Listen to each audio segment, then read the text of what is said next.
Hello, good morning, welcome back to Maths academy.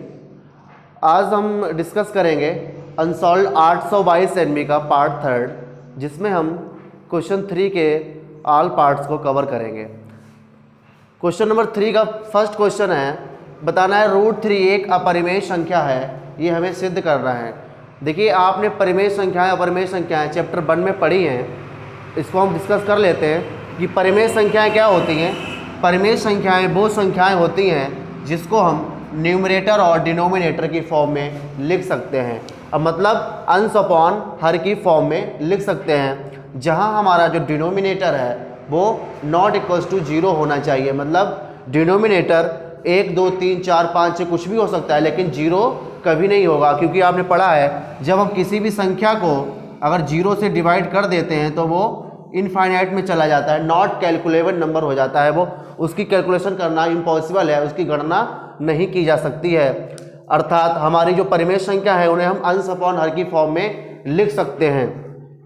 वहीं हमारी जो अपरिमेय संख्याएं हैं उनको हम अंश अपॉन हर की फॉर्म में, यानी कि न्यूमरेटर अपॉन डिनोमिनेटर की फॉर्म में नहीं लिख सकते हैं। जैसे हमारे पास एक नंबर है √2, जब हम इसकी कैलकुलेशन करते हैं √2 को हम वर्गमूल विधि से इसका जब वर्गमूल निकालते हैं तब हमें मिलता है 1.41421356 ... यानी कि यहाँ पर हमें कुछ ऐसी संख्याएं मिलती हैं जो नॉन टर्मिनेटिंग है। नॉन टर्मिनेटिंग का मतलब है इनका कभी अंत नहीं हो रहा है ना, इनका अंत नहीं हो पा रहा है, और नॉन रिपीटिंग भी है। नॉन रिपीटिंग का मतलब क्या है कि इसमें ऐसा कोई भी अंक नहीं है जो रिपीट हो रहा हो। नॉन रिपीटिंग भी है और नॉन टर्मिनेटिंग भी है, इनका मतलब है ये एक अपरिमेय संख्याएं कहलाती हैं। अब हम डिस्कस कर लेते हैं कि √3 एक अपरिमेय संख्या है।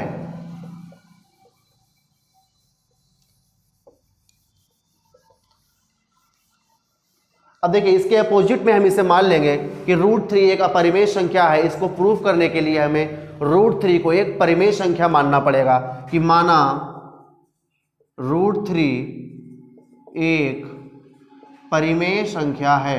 क्या है? एक परिमेय संख्या है।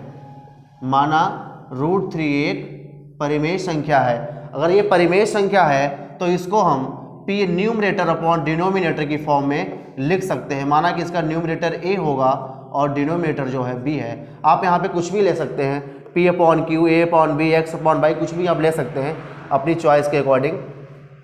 अब देखिए, इसमें देख लेते हैं कि इसका अगर दोनों तरफ वर्क कर दें, दोनों तरफ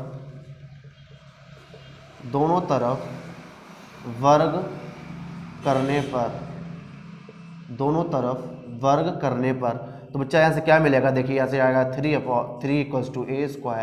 अपॉन b², यानी कि अगर क्रॉस प्रोडक्ट से देखें तो b² आ जाएगा a²/3, b² आ जाएगा हमारा यहाँ पे a²/3। अगर यहाँ पे a² की वैल्यू भी निकालें तो हो जाएगा a² = 3b²। यहाँ से हम कह सकते हैं, समीकरण 1 से हम कह सकते हैं कि यहाँ पे क्या है बेटा, देखिए a² जो है वो 3 से डिविजिबल है, यानी कि a² को 3 से पूर्णतः विभाजित किया जा सकता है। तो यहाँ लिखेंगे हम लोग, यहाँ a² को 3 से विभाजित किया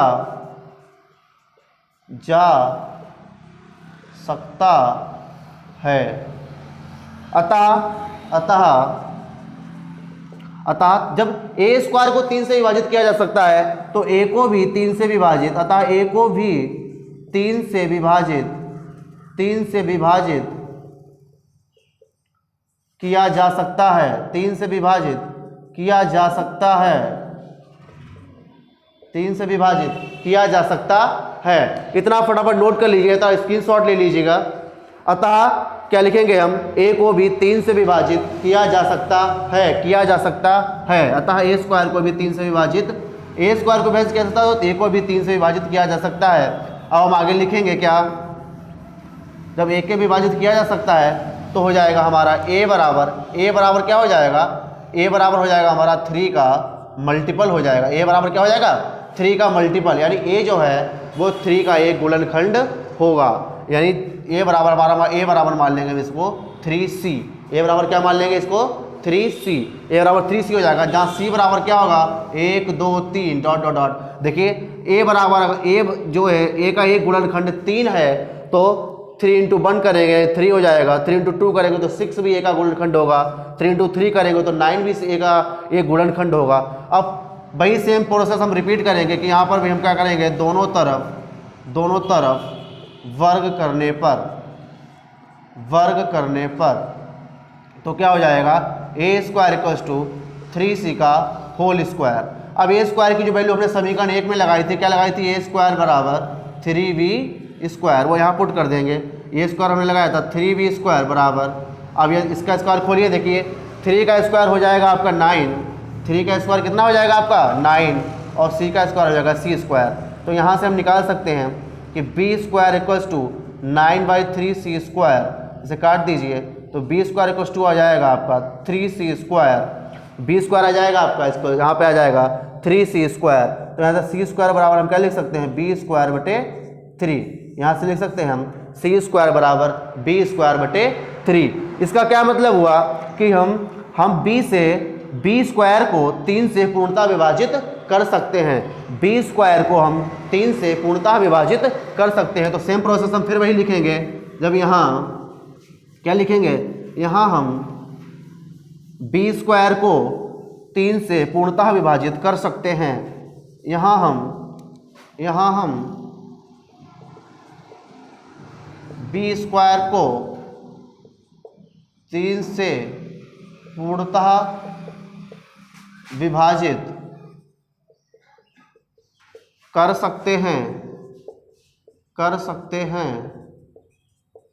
अतः क्या होगा, अतः b स्क्वायर जो है वो 3 जो है वो b स्क्वायर का बेटा एक गुणनखंड होगा, अतः 3b स्क्वायर का एक गुणनखंड होगा, जब b स्क्वायर का एक गुणनखंड है कौन, अतः 3b स्क्वायर का एक गुणनखंड होगा। तो जब 3b स्क्वायर का भी एक गुणनखंड होगा, इसलिए क्या लिखेंगे, इसलिए 3b का भी एक गुणनखंड होगा, अतः 3 जो है b का भी एक गुणनखंड होगा। कहने का मतलब क्या हुआ कि जो 3 है जो हमारा, वो a और b दोनों का उभयनिष्ठ गुणनखंड है। क्या है, 3 जो है हमारा वो a और b दोनों का उभयनिष्ठ गुणनखंड है। और उभयनिष्ठ गुणनखंड होने के लिए, उभयनिष्ठ गुणनखंड है, इसका मतलब क्या हो गया कि जो √3 हमारा जो हमने माना था कि जो परिमेय संख्या है वो बिल्कुल ही क्या हो जाएगा, रॉन्ग प्रूफ होगा कि √3 एक परिमेय संख्या नहीं हो सकती। और जब परिमेय संख्या नहीं हो सकती तो बच्चा क्या होगा, √3 एक अपरिमेय संख्या ही होगी। यहाँ से हमारा ये पार्ट फर्स्ट प्रूफ होता है। चलिए सॉल्व कर लेते हैं इसका सेकेंड पार्ट। सेकेंड पार्ट में लिखा है, एक रेखा बाई अक्ष तथा x अक्ष को क्रमशः p और q बिंदुओं पर प्रतिच्छेदित करती है। यदि 2,-5 PQ का मध्य बिंदु हो तो p व q के निर्देशांक ज्ञात कीजिए। एक रेखा है जो बाई अक्ष और x अक्ष को p बिंदु और q बिंदुओं पर प्रतिच्छेद करती है। यानी कि जो p बिंदु है वो किस पे प्रतिच्छेद करती है, बाई अक्ष पर, और q बिंदु है वो हमारा x अक्ष पर होगा। तो अगर यहाँ से हम बिंदुओं को माने तो p बिंदु के लिए, p बिंदु हमारा बाई अक्ष पर है तो बाई अक्ष पर x बराबर क्या होता है, x बराबर 0 होता है, और बाई अक्ष पर x बराबर 0 हो जाएगा। और इसको हम मान लेंगे a मान लेंगे, इसका x1 मान लेंगे हम 0 और बाई 1 को हम a मान लेंगे। तो इसी प्रकार हमारे q के बिंदु जो हो जाएंगे, q हमारा x अक्ष पर कट करता है, प्रतिच्छेद करता है, तो x अक्ष पर बाई बराबर 0 होता है तो इसको 0 मान लिया जाएगा, और ये हमारा, इसे हम b मान लेंगे। अब हमें दिया है कि p और q का मध्य बिंदु है, ये p और q का मध्य बिंदु जो है 2,-5 हमें दिया है। p और q का मध्य बिंदु में कितना दिया है, 2,-5।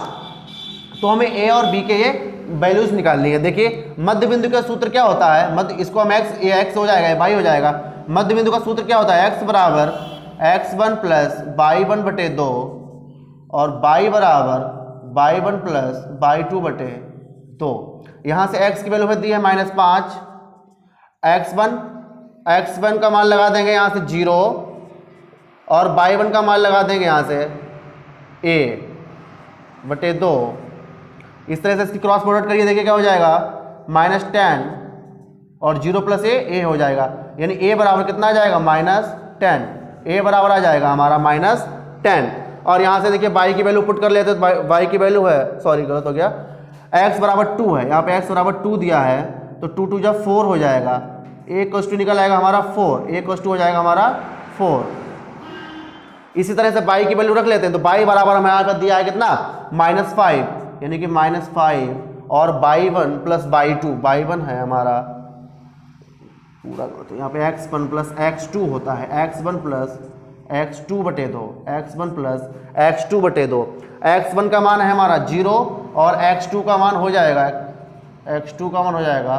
b, इसका मान हो जाएगा b, तो ये हमारा निकल आएगा b का मान निकल आएगा हमारा 4, b इक्वल्स टू निकल आएगा हमारा यहाँ से 4। इसी तरह हम y की वैल्यू लगा देंगे -5 और y1 की वैल्यू कितनी है a प्लस y2 की वैल्यू है 0 डिवाइड बाई 2, तो यहाँ से क्रॉस प्रोडक्ट करिए तो हो जाएगा -10 और इक्वल्स टू a, यानी a इक्वल्स टू -10। तो a और b की जो वैल्यूज़ है वो हमारी निकल आएगी -10 और 4। इसी तरह से अगर हम देखें p के निर्देशांक हमारे क्या निकल आएंगे, p के हमने माने थे 0, a, तो 0, -10 और q के जो निर्देशांक हमारे माने थे हमने माना था b, 0, तो b की वैल्यू है 4, तो यहाँ हो जाएगा 4, 0, ये हमारा आंसर हो जाएगा। चलिए डिस्कस कर लेते हैं इसका थर्ड क्वेश्चन में दिया है कि एक थैले में एक लाल गेंद, एक नीली गेंद और एक पीली गेंद है। कृतिका एक लड़की है, वो यादृच्छिकता मतलब अचानक से थैले में हाथ डालकर एक गेंद निकालती है। सभी गेंदें सेम साइज की भी दी हैं। क्वेश्चन इसमें पूरा मैंने नहीं लिखा है, आप रिपीट देख लीजिएगा। यादृच्छिकता निकाली जाए तो इसकी प्रायिकता ज्ञात करनी है। क्या प्रायिकता ज्ञात करनी है कि वह गेंद क्रमशः पीली होगी तो क्या प्रायिकता होगी, लाल होगी तो क्या प्रायिकता होगी और नीली होगी तो क्या प्रायिकता होगी। कहने का मतलब है आपके एक थैले में 3 तरह की एक गेंद हैं। एक गेंद लाल है, एक गेंद नीली है और एक गेंद पीली है। या अगर एक लड़की है अचानक से थैले में हाथ डाल देती है और कोई एक गेंद निकाल लेती है, थैले में हाथ डालकर कोई भी एक गेंद निकाल लेती है, तो आपको इसकी प्रोबेबिलिटी बतानी है कि वह गेंद पीली हो, लाल हो और नीली हो, तो इसकी क्या प्रायिकताएं होंगी। देखिए फर्स्ट क्वेश्चन हम इसका फर्स्ट पार्ट देख लेते हैं। कुल गेंदें कितनी हैं, यहाँ से लिखिए कुल गेंदें बराबर, कुल गेंदें कितनी हो जाएंगी। देखिए एक लाल, एक नीली प्लस एक पीली। कहने का मतलब है कुल गेंदें आपकी हो जाएंगी 3 गेंदें और सेम साइज भी आपका दिया है। मतलब साइज में भी कोई ऐसा नहीं है कि आप हाथ डाल के बड़ी गेंद निकाल लेंगे तो कुछ ऐसे निकल आएगी। मतलब आपको सेम साइज है, कलर में डिफरेंस है बस, और 3 गेंदें हमारी सेम साइज की हो जाएंगी। इसका फर्स्ट पार्ट देखें कि पीली गेंद निकालने की प्रायिकता, पीली गेंद निकालने की प्रायिकता।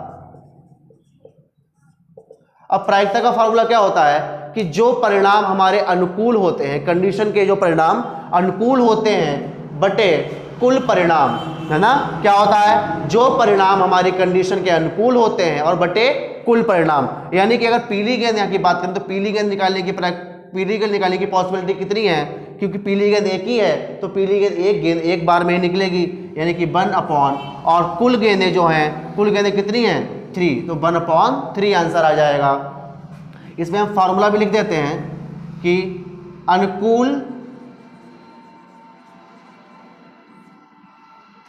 अनुकूल कंडीशन होते हैं, अनुकूल स्थिति बोलते हैं इसे, अनुकूल स्थिति बटे कुल स्थितियां, है ना, बटे कुल स्थितियां। ये फॉर्मूला इस तरह से आप देख सकते हैं। मतलब अनुकूल स्थिति कितनी है पीली गेंद निकालने की 1, और कुल गेंदें कितनी है हमारे पास 3, 1/3 इसका आंसर हो जाएगा। इसी प्रकार अगर हम देखें यहाँ पर कि लाल गेंद निकालने की प्रायिकता क्या हो जाएगी, तो लाल गेंद भी हमारे पास एक ही है और कुल गेंदें 3 ही गेंदों में से लाल गेंद भी निकाली जाएगी। तो यहाँ भी ये भी लाल का भी 1/3 हो जाएगा, और नीली गेंद निकालने की भी प्रायिकता बेटा यहाँ से हमारी 1/3 ही रहेगी, क्योंकि नीली गेंद भी 1 है और कुल गेंदें 3 है। एक गेंद में से हमें बारी बारी से 3 गेंदों में से बारी बारी से हमें एक ही गेंद निकालनी है। तो इन तीनों का आंसर आपका 1/3 1/3 1/3 ही होगा। नेक्स्ट चलिए डिस्कस कर लेते हैं इसका लास्ट पार्ट में लिखा है कि ट्राइंगल ABC के लिए सिद्ध कीजिए सेक B+C/2 equals to cosec A/2। देखिए ये आपका कोई त्रिभुज होता है, समकोण त्रिभुज या कोई भी आपका त्रिभुज हुआ, उसमें त्रिभुज के तीनों अंतःकोणों का मान आपने पढ़ा है, कितना होता है 180 होता है ना। तो त्रिभुज के यहाँ पे 3 कोण हैं, एक कोण A है, B है, C है। तो हम ऐसे लिखेंगे कि A मान लीजिए A plus B plus C बराबर 180 होता है ना।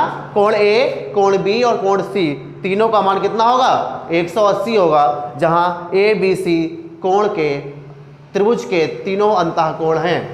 अब देखिए 2 से भाग कर दीजिए यहाँ पर, क्योंकि बटे 2 लिखा है, तो लिखिए 2 से भाग करने पर क्या लिखेंगे 2 से भाग करने पर, जब आप 2 से भाग कर देंगे तो यहाँ जो हो जाएगा A/2 B/2 और C/2, ये हो जाएगा 90। अब चूंकि B और C को आपको इधर लिखना है, A को उधर ले जाना है, तो B और C को इधर लिखिए, यह हो जाएगा B + C/2 बराबर 90 माइनस A/2। अब दोनों तरफ यहाँ से आप दोनों तरफ सेक ले लीजिए, दोनों तरफ सेक लेने पर दोनों तरफ सेक लेने पर तो क्या हो जाएगा सेक B + C/2 बराबर सेक 90 माइनस A/2। आपने फार्मूला पढ़ा है त्रिकोणमिति में कि सेक 90 माइनस थीटा बराबर क्या होता है कॉसेक थीटा। सेक 90 माइनस थीटा आपने बच्चा पढ़ा है कॉसेक थीटा, तो यहाँ से हमारा हो जाएगा क्या सेक 90 माइनस A/2 कॉसेक A/2। यही हमें प्रूफ करना था कि सेक B + C/2 की वैल्यू कॉसेक A/2 के वैल्यू के बराबर होती है। यहाँ आज हमने थर्ड पार्ट इसका सेट 822 NB का थर्ड पार्ट हमने कवर कर लिया है। 2 पार्ट्स हमने प्रीवियस वीडियोस में कवर किए हुए हैं, उनको देखने के लिए आप हमारे चैनल को सब्सक्राइब करिएगा और वहाँ से आप वीडियोस देख सकते हैं। वीडियो आपको अच्छा लग रहा है तो प्लीज़ चैनल को लाइक करिए और वीडियोस को लाइक करिए, चैनल को सब्सक्राइब करिएगा और अपने फ्रेंड्स के साथ शेयर करिएगा। थैंक्स फॉर वॉचिंग, मिलते हैं नेक्स्ट वीडियो में। Please do like, share and subscribe my YouTube channel. Thanks for watching.